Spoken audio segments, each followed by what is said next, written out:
Is this series more about Luka or Kawhi? You know what? I'd like Stephen A to start because I want to focus on Luka, Stephen A, and I know you have things to say about Kawhi.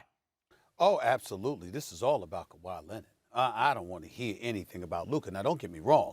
I must bring up Luka when I'm talking about Kawhi because I was told, and I think I was told by Max Kellerman and various others about the superstar that Kawhi Leonard was, okay? And we understand that in this series, he's averaging 30, okay? Kawhi Leonard is averaging 30 on 57% shooting. So it's not like he's some scrub or something like that. This brother's a star. But I think I was told he actually could play defense. Well, why is it then that when we talked about him and Paul George, two-way players, and I'm focusing more on Kawhi than Paul George, because my problem with Paul George is that I just think he needs to be more assertive and aggressive and play like the star that he is. But he ain't the number one dude. That's supposed to be Kawhi Leonard. And I'm watching Luka Doncic average 35, 9, and 8. I'm going to say that again. 35, 9, and 8 on 47% shooting and 43% shooting from three-point range. Last night in three quarters, he had 40. 40 in three quarters. Shot 1 of 8 in the fourth quarter, 0 for 3 from three-point range, scored just 2 points in the fourth quarter, but he had 40 in three quarters. Only two members of the Dallas Mavericks scored in double digits. Luka and Tim Hardaway's 20. Porzingis didn't even have nothing but 8 points. And you still lose on your home court? Wasn't the crown dangling from the convertible, Kawhi Leonard? Wasn't you that dude that was coming to claim L.A.? Better question. What would we be saying if this were LeBron James? You'd face the franchise. You're supposed to be the leader. You're supposed to be that dude that everything evolves around. If this were LeBron James, we would be killing him. See, this is moments like this is what LeBron James should use to crystallize as to why he can't stand the media or critics or pundits or whatever. Because this is where we are grotesquely unfair to him.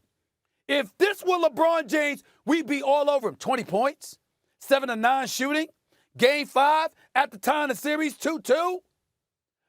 Going back to Dallas with a Game 6 on your home court, you can't win. 3 home games, 3 losses. Let me tell you something, Max Kellerman. I think Steve Ballmer got to get the hell out of the Staples Center as quick as he possibly can. No doubt. Get another arena. No Get another doubt. arena. Move to another city if you have to. Let me tell you something. They lose this, man. They lose this series. And I give props to Dallas because, see, I didn't pick Dallas to win another game because of that nerve damage in Luka Doncic. I don't know how he did. I'm like, it's nerve damage in the neck. How the hell can you overcome that in 2 days? But he did. He did. And I'm looking at Steve Ballmer, and I'm like, you just keep losing at the Staples Center. Yeah, this is the point, Stephen A. I agree with the Staples Center point. I agree with it. First of all, when you get the Wednesday games and the Lakers get all the good dates, you should get out of there anyway. But why? I agree with you. What's wrong with a Wednesday game? No, I'm saying, like, the Clippers, the dates of Clippers games, at least when I was in L.A., were always like the second-rate games. And the prime Saturday time slot. afternoon, Yeah, like right, that. exactly. But Wednesday night is not a bad night. Yeah, Wednesday That's night's not ESPN bad. night. You're right. Yeah. You're right. Yeah, that's a very good point, Stephen. Yes. Yes. I can't debate what you're talking about with Kawhi because Clippers will never flip L.A., but Kawhi had a chance here. Kawhi had a chance here to come at the throne for LeBron in L.A.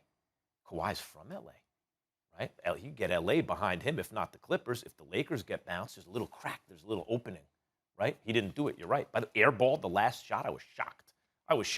But this was not about Kawhi, in fact. What this was about was Luka Doncic.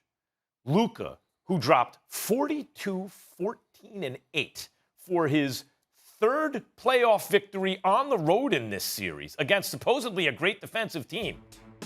Luka Doncic said after the game, I could have been much better late. I made a lot of mistakes, and gave the credit to Dorian Finney-Smith, who wound up, 6 or 8 points, whatever it was, but his overall game.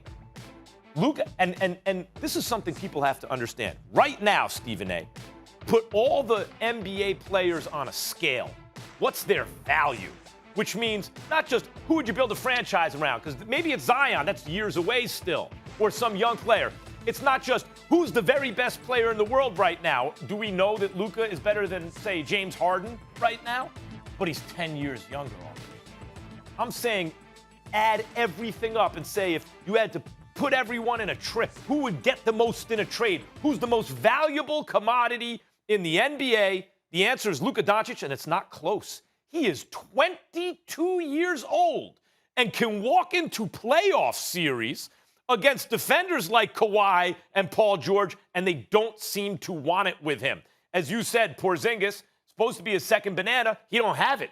Every year he's hurt, and he has to get back to where he is, and when he's at his best, he's very good. That's not right now.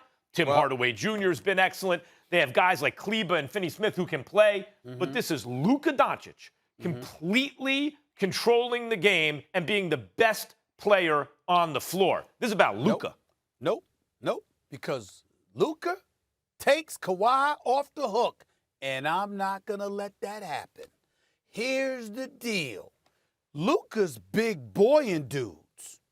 Luka, Patrick Beverly. You ain't even you're not even in the rotation anymore because Luka's out there and he big boys you. You're just too small for him. Rondo, same thing. Width-wise, in terms of Paul George, maybe a little bit too small. Rondo wasn't good last night. I was surprised.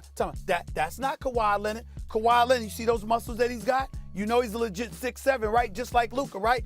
And last time I checked, Kawhi ain't supposed to be. This is the dude that got MVP because he was guarding LeBron James. Now, LeBron James averaged 28 points in that finals in 2014, but was held to 37% shooting by Kawhi Leonard. And Kawhi Leonard got MVP because of that. Well, now here we are, Luka. And what does Ty Lue say in the post-game conference? We asked Kawhi to do a lot, and he was tired. What? Didn't y'all rest coming into the postseason?